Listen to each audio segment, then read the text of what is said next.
بسم اللہ الرحمن الرحیم. ناظرین اکرام السلام علیکم. سچ کیا ہے ود جنید انصاری. آج کا ایک زبردست انٹرویو، ایکسکلوسیو انٹرویو پوری دنیا میں آپ دیکھ رہے ہیں. آزاد کشمیر کا سب سے اہم محکمہ جسے میں سمجھتا ہوں، دل سے یقین رکھتا ہوں، وہ جنگلات کا محکمہ ہے. اور اس کے جو وزیر ہیں ان کا انٹرویو آپ نے پہلے بھی دیکھا جو میں نے آپ کی خدمت میں پیش کیا. آج بھی میرپور میں آپ نے ایک کھلی کچہری لگائی جہاں پر بہت کم شیریں اور بہت زیادہ تلخ باتیں ہوئیں، لیکن ان کے چہرے پہ نہ تو شکن آئی اور نہ ہی ان کے چہرے کی مسکراہٹ کہیں پر گم ہوئی. میر اکبر صاحب، اتنی کڑوی کڑوی باتیں سن کے اگر مجھے کوئی سنائے، میرا یا تو بلڈ پریشر جو ہے وہ شوٹ کر جائے تو یا پھر میں جواباً ترکی بہ ترکی جواب دوں. آپ نے نہ ترکی بہ ترکی جواب دیا، نہ آپ کی مسکراہٹ کہیں گئی. وجہ؟ سب سے پہلے تو انصاری صاحب میں آپ کا شکر گزار ہوں کہ جب کبھی بھی آتے ہیں تو ہمارا یہ آواز جو ہے نا دنیا تک پہنچاتے ہیں. ہمارا مقصد ہی تلخ اور ترش باتیں سننے کے لیے آتے ہیں. لوگوں کے جو اندر کی بات ہے وہ باہر نکلتی ہے اور ہمیں خوشی ہوتی ہے اور ہم اس کو مثبت لیتے ہیں. ہم اس کو کسی اور نقطہ نظر سے نہیں لیتے. جو آدمی اپنے جذبات کا اظہار کرتا ہے اس میں 100% شاید نہ ہو، لیکن کافی حد تک وہ اپنے جذبات کا اظہار کرتا ہے تو اس کو ہم مثبت نقطہ نظر سے لیتے ہیں اور اس سے اصلاح احوال کرتے ہیں، اپنے ڈپارٹمنٹ کو اصلاح احوال کرتے ہیں اور جو ہماری اپنی کمی پیشی ہے اس کو درست کرتے ہیں. تو یہ ہم آتے ہی اسی لیے ہیں. کھلی کچہری لگانے کا مقصد ہی یہی ہے کہ جو لوگوں کے احساسات ہیں، جذبات ہیں، لوگوں کی پرابلم ہیں، مشکلات ہیں، اور ان کا ہمیں علم ہونا چاہیے. تو یہ تو بہت خوشی کی بات ہے. اس سے بھی تلخ بات کریں تو تب بھی ہم بالکل خندہ پشینے سے سنیں گے اور اس کا حل نکالیں گے، اس کا حل کریں گے انشاءاللہ. جی، آپ نے گزشتہ انٹرویو میں 3 4 5 جملے ایسے کہے کہ جو سوشل میڈیا پہ بہت زیادہ وائرل ہوئے. اب بھی لوگ اس کو ہزاروں کی تعداد میں دیکھ چکے ہیں، شیئر کر چکے ہیں. آپ نے کہا تھا کہ آپ اپنے پریمیئر پہ راجہ فاروق حیدر خان صاحب پہ فخر کر سکتے ہیں کہ وہ آنکھوں میں آنکھیں ڈال کے بات کرتے ہیں، وہ کہیں پر بھی جھکتے نہیں ہے، وہ کشمیریوں کے وقار کی بات کرتے ہیں. سر، یہ چند سال کا عرصہ جو گزر چکا ہے، اس کے بعد بھی آپ کیا سمجھتے ہیں کہ یہ ہوئے وقار قائم ہے؟ دیکھیں، ہم جو بات کہتے ہیں اس کو عملی نقطہ نظر سے دیکھیں. ایک تو یہ ہوتا ہے نا کہ ہم گپ شپ کرتے ہیں، ہم نے وہ چیزیں عملی طور پہ کی ہیں. میں آپ کو سامنے 2-3 چیزیں آپ کے سامنے رکھتا ہوں کہ یہ جو قرارداد ختم نبوت ہے، یہ آج سے 40 نہیں 45 سال پہلے اس کو جو ہے نا یہ قرارداد منظور ہوئی تھی. 45 سال تک اس کو قانون کی شکل، آئینی شکل دینے میں کسی کو ہمت اور جرت نہیں ہوئی. آخر کوئی مشکلات تو تھیں نا. پہلی دفعہ راجہ فاروق حیدر صاحب تشریف لائے اور انہوں نے آ کے اس قرارداد کو عملی جامہ پہنایا ہے. یہ کوئی معمولی بات نہیں ہے، اور اگر یہ جرت کی بات ہے، یہ بڑی ہمت کی بات ہے، اور پھر وہ جذبہ ہونا چاہیے. جو بات آدمی کہتا ہے اس پہ عمل کرتے ہیں. دوسری گزارش یہ ہے جی کہ آپ دیکھ لیں کہ اس وقت جو آئینی ترمیم آ رہی ہے، یہ ترمیم تو جب سے ہم بنے اس الجھن میں پھنسے ہوئے ہیں، اور اس آئینی ترمیم کو پایا تکمیل تک پہنچانے کے لیے یہ بیڑا بھی فاروق حیدر صاحب نے ہی اٹھایا ہے نا. اس سے پہلے بھی تو لوگ کہنے والے بہت کچھ کہتے تھے. یہاں آپ کے پرائم منسٹر ادھر کے بھی رہتے ہو کر گئے، وہ بھی گفتگو بڑی زبردست کرتے تھے. لیکن ذرا عملی طور پر مجھے بتائیں کہ انہوں نے اس کے اوپر عمل کس حد تک کیے. اور آپ دیکھ لیں، اللہ نے اگر خیر کی، پاکستان میں خیریت رہی، تو یہ جو ترمیم ہے، جو آئینی ترمیم ہے، جس کی وجہ سے آزاد کشمیر کی گورنمنٹ کو طاقت ملے گی، پاورفل ہوگی، اور وہ جو ہماری رکاوٹیں ہیں، جو دشواریاں ہیں، اس کا ازالہ ہوگا. اور وہی جو ہماری ترمیم اس وقت آخری مرحلے میں ہے، تو مجھے امید ہے کہ فاروق حیدر صاحب کی محنت سے، ان کی ذاتی دلچسپی سے، جس طریقے سے انہوں نے پاکستان کے اندر آ کے سب لوگوں کو جو ہے نا وہ بات سمجھانے کی کوشش کی، کابینہ کے لوگوں کو بات بتانے کی کوشش کی، باوجود کہ ایسی قوتیں بھی موجود ہیں جو اس کے راستے میں رکاوٹ ہیں، لیکن اللہ کے فضل و کرم سے وہ بھی پایا تکمیل تک پہنچے گی. تیسری بات آپ ذرا دیکھیں کہ آزاد کشمیر کے اندر PSC کا جو حشر تھا، جو اس کا طریقہ کار تھا، آپ دیکھ لیں کہ وہاں تو بندر بانٹ تھی. PSC کے اندر جو لوگ بیٹھتے تھے اپنے چاچا بھتیجا کنبہ قبیلہ علاقہ دیکھتے تھے. پہلی دفعہ یہ PSC بنی ہے کہ جس کے اندر ایک فل فلیج 4 اسٹار جنرل بیٹھا ہے، اور اس کے نیچے ایسے میں سمجھتا ہوں کہ اچھے لوگ انہوں نے جو ہے نا چوز کیے ہیں، نہ قبیلہ ہے نہ برادری ہے، ان کی اہلیت اور صلاحیت کے اوپر ان کو جو ہے نا چوز کیا ہے، اس کے مثبت اثرات آپ کو نظر آنے چاہیے اور آ بھی رہے ہیں۔ اس لیے دیکھیں کہ آج جا کر پی ایس سی کے اندر دیکھیں کہ کون لوگ جو ہے نا وہ پاس کر رہے ہیں کہ جن کے اندر صلاحیت تھی، غریب ترین لوگ ہیں جن کا کوئی پیچھا نہیں ہے، جن کا کوئی وارث نہیں ہے، جن کے سیاسی بیک گراؤنڈ نہیں ہے۔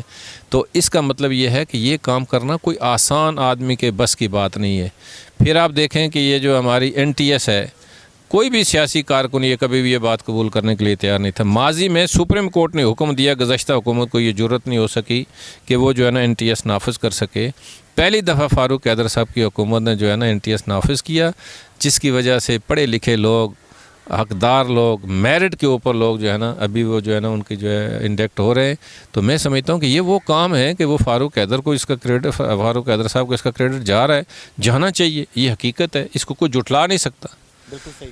یہاں پہ سر محکمہ جنگلات کے آپ کے جو آفیسرز ہیں، انہوں نے یہاں پہ بریفنگ رکھی، دیگر باتیں یہاں پہ ہوئیں، لوگوں کے جو جذبات ہیں سم اپ اگر میں کروں، لوگوں کو یہاں پہ لکڑی کے حوالے سے لوگوں نے سوال کیے کہ وسائل پورے کشمیر کے وسائل ہیں، بجلی اگر منگلا ڈیم میں پیدا ہوتی ہے، ہم تو عرصہ دراز سے ہم کہتے ہیں کہ پورے کشمیر کے لیے جو ہے سبسڈی ہونی چاہیے یا اس کے اندر کوئی نہ کوئی فائدہ ہونا چاہیے۔ تو لکڑی کے حوالے سے لوگوں نے یہاں پہ مطالبہ کیا کہ میرپور کے لوگوں کو لکڑی ملنی چاہیے جیسے مظفر آباد نیلم میں مل رہی ہے۔ سر آپ نے بڑا پازیٹیو جواب دیا، میں چاہتا ہوں وہ پوری دنیا تک پہنچے۔ گزارش یہ ہے کہ جو قومی چیزیں ہیں نا وہ ساری قوم کی مشترکہ ہوتی ہیں۔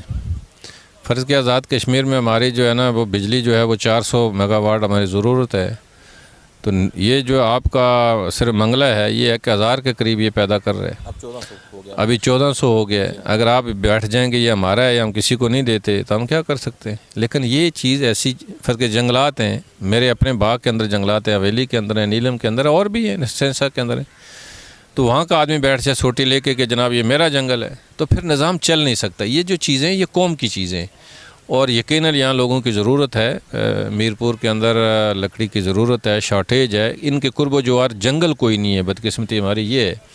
تو ہم انشاءاللہ اس کے لیے کوشش کر رہے ہیں کہ ان کو بھی وہی فیسلٹیز ملنی چاہیے جو باغ میں مل رہی ہے، جو حویلی میں مل رہی ہے، جو مظفر آباد میں مل رہی ہے۔ تو اس کے اوپر ہم ورکنگ کر رہے ہیں، اور مجھے امید ہے کہ انشاءاللہ جلد ان لوگوں کی یہ جو شکایت اس کا ازالہ کریں گے اور لوگوں کو جو ہے نا ڈیپو پہ لکڑی ملے گی انشاءاللہ۔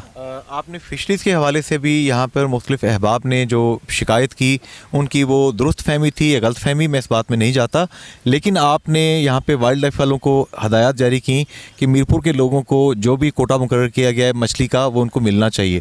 میں چاہتا ہوں وہ بات بھی آپ ذرا دنیا تک اگر پہنچا دیں تو بہتر ہے۔ گزارش یہ ہے کہ جو فشریز کا مسئلہ ماضی میں بڑا الجھ گیا تھا، اور ماضی میں ٹھیکے بھی ایسے ہوتے تھے کہ اس کی کوئی ایسی شرائط نہیں تھی۔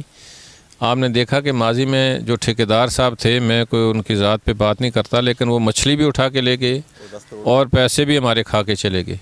یہ پہلی دفعہ جو ہے آپ کے منگلہ کے جو فشریز کے متعلق جو ہے ہم نے ڈسیژن کیا ہے کہ جتنا ہمارا ٹینڈر ہوگا اس کا جو حصہ سال کا بنے گا وہ پہلے گورنمنٹ کے خزانے میں جمع ہوگا، پھر ان کو الاؤ کریں گے، اور اس کے اوپر عمل ہو رہا ہے۔ اس وقت 3 کروڑ 33 لاکھ روپیہ انہوں نے جو ہے نا گورنمنٹ کے خزانے میں جمع کیے ہے، اور 1 کروڑ روپیہ ان کی زر ضمانت اس وقت جو ہے نا وہ بینک میں موجود ہے۔